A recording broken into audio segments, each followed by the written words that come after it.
Hello everyone, in this video I wanted to show you the voltages that I was able to minimize on this configuration, which is b650m-hdv M2 from Asrock and a Ryzen 7600.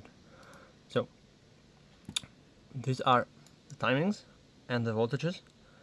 I run some tests, of course, to check stability.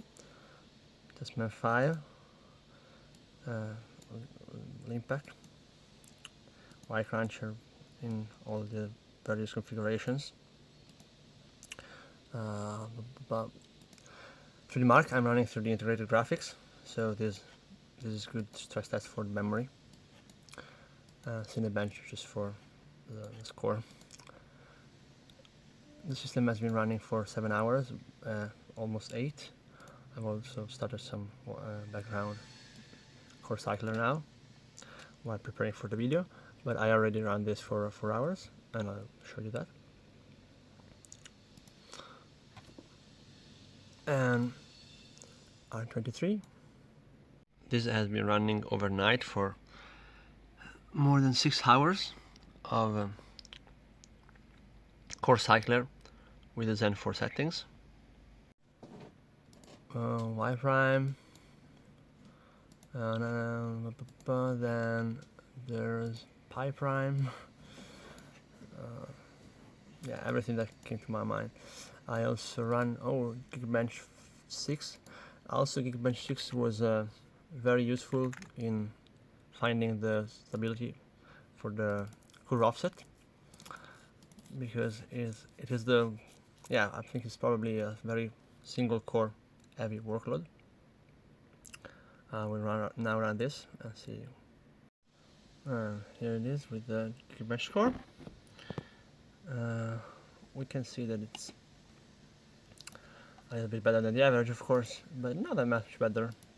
It's a lot low. Like the improvement that I was able to get from the settings that I made is much lower than what I get when I tune on the Intel side. I don't know if it's lack of skill or just that AMD and CPUs are much more consistent because they use less power, and also the bigger level 3 cache makes RAM tuning a little bit less important than on the i5s that I usually do. So let's go and see the BIOS settings. In the meanwhile, here's a look at the board, the stock cooler. The fact that it's a dual slot is probably one of the reasons I can get such low voltages, which I will show you now. Memory context restore is disabled. I found that to be more stable. I didn't test it enabled so far. I might do that, but at the moment I'd rather keep it disabled. So here's all the voltages. This is bottomed out and shows error in TM5 if lower. This is bottomed out. This I didn't test much lower than this. This is sweet spotting. I could lower it a little bit, but it starts to get like lower results, and then it crashes at 1.16. This doesn't apply actually. It's always 1.1. I can also go here and apply an offset on this, but it will still keep it at 1.1.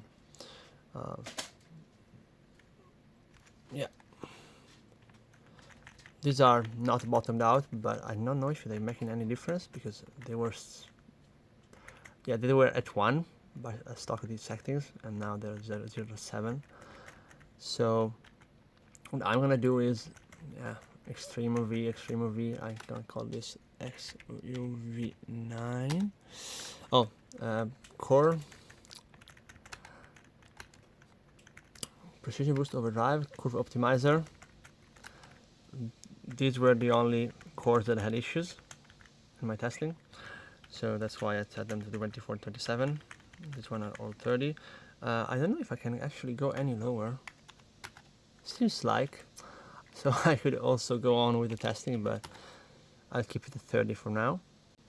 So I only have a screenshot for the lowest voltages. Actually, another test that I was looking forward to is the lowest total power that I can get when I idle.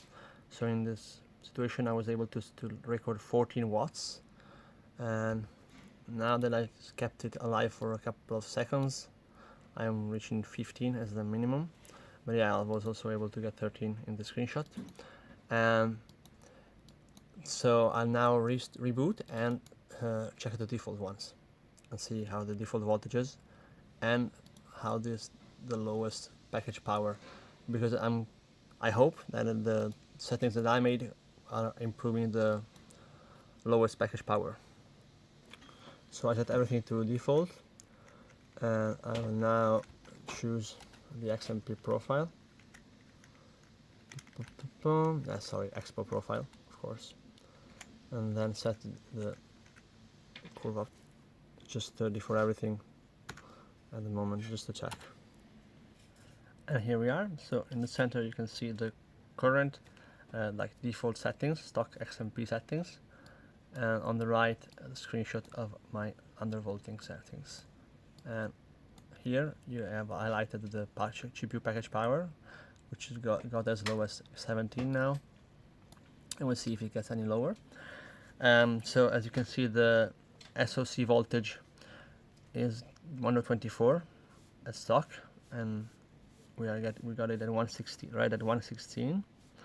The second voltage is like super low in my settings, but yes, I'm stable. The memory, of course, is 125 by default, and I lowered it by a lot. Both voltages for the CR5.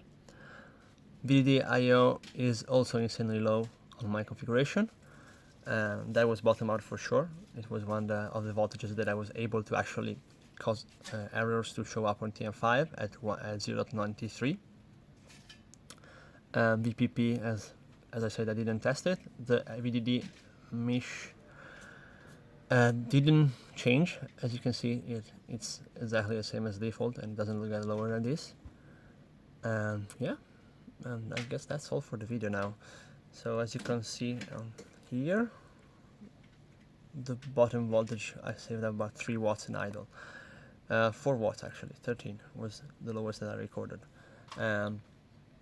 I'd say it's useful to have like shaving off some voltages at idle, which is one of the main concern about Ryzen power efficiency, is that the idle power consumption is higher than Intel CPUs. Yeah, I guess that's all for the video. Subscribe, share, and leave a like, comment if you have anything to say, and thanks for watching. Ciao.